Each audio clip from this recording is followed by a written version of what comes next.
My mom outed me at the dinner table before I'd told a single person in my life.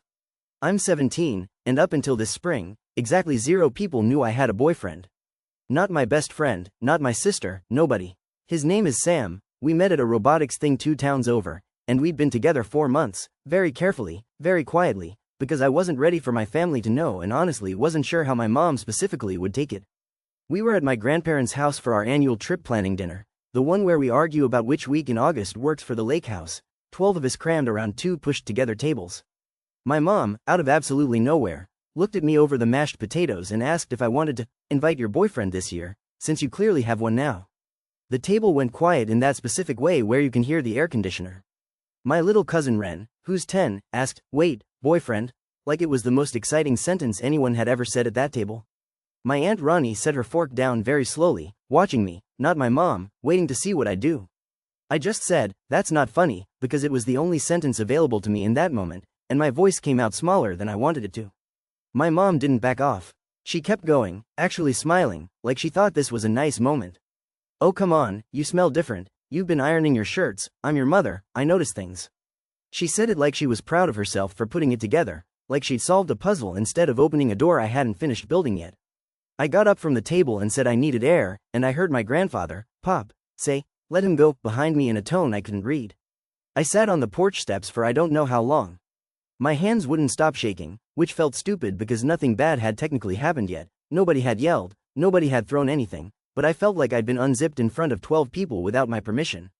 Sam texted me right then, because we'd planned to video call that night, and I just stared at his name on my screen not knowing how to explain what had just happened 3 feet from a bowl of mashed potatoes. I typed out 3 different messages and deleted all of them before just sending, "Long story, call you later," which felt like the understatement of my entire life. That's when Pop came outside. I braced for it, honestly. He's 74, he grew up in a small town, he says things sometimes that make my mom wince at holidays. He sat down next to me on the step, groaning about his knees, and didn't say anything for a solid minute, just looked out at the yard like he was deciding something. Then he said, "Your mother's got a big mouth and a small amount of tact, always has. Doesn't mean what she said was wrong to feel, just means she said it wrong." I didn't know what to do with that, so I just nodded. Then he said the thing I actually needed to hear. "You bring that boy to the lake house whenever you're ready, and if anybody's got a problem with it, they can take it up with me." He patted my knee twice and went back inside, and I sat there for another few minutes just processing that the person I expected to be the hardest conversation turned out to be the easiest one. Inside wasn't so simple. My mom found me back at the table 20 minutes later and, instead of apologizing, seemed genuinely confused about why I was upset. "I said it because I support you," she kept repeating, like the outcome she wanted erased the method she used to get there. My older sister Devin, who I also hadn't told, pulled me aside in the kitchen and said, "Quieter, you could have told me, you know, I wouldn't have made it weird," which honestly hurt worse than my mom's version, because Devin was right and I knew it. I didn't go back to that table for the rest of dinner.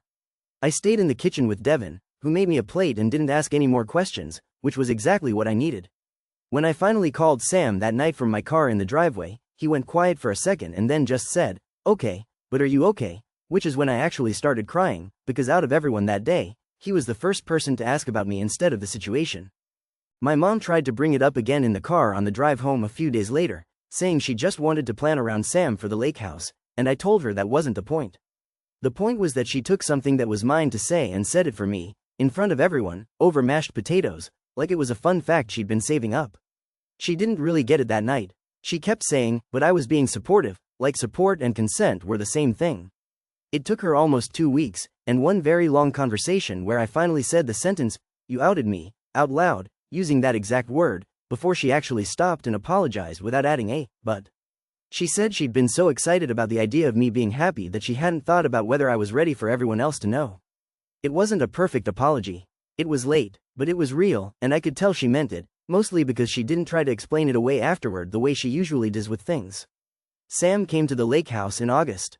Pop set up an extra folding chair next to mine at the dock without anyone asking him to, and when my mom made a slightly too loud comment about how nice it was to finally meet him properly, Pop just said, "He's been welcome since June, keep up," which is somehow the most romantic thing anyone in my family has ever said, even though it was about someone else's love life and delivered like a mild insult. Devin and I are closer now, weirdly, because of all this. I told her everything I hadn't gotten to say at dinner, all 4 months of it, sitting on her bedroom floor at midnight a few weeks later. She said she wished I'd trusted her sooner, and I told her I wished my mom had let me get there on my own timeline instead of doing it for me in front of an entire table. I still think about that specific silence at the dinner table sometimes, the sound of the air conditioner and 12 people not breathing, waiting to see what I do with a sentence I never got to write myself. I got the ending I wanted, eventually, a boyfriend at the lake house and a grandfather who showed up exactly when I needed him to. But I didn't get to choose how the story started, and that part still bothers me more than I expected it to. Would you have forgiven your mom that fast, or made her sit with it longer? Because some days I think 2 weeks was generous, and other days I think I let her off easy.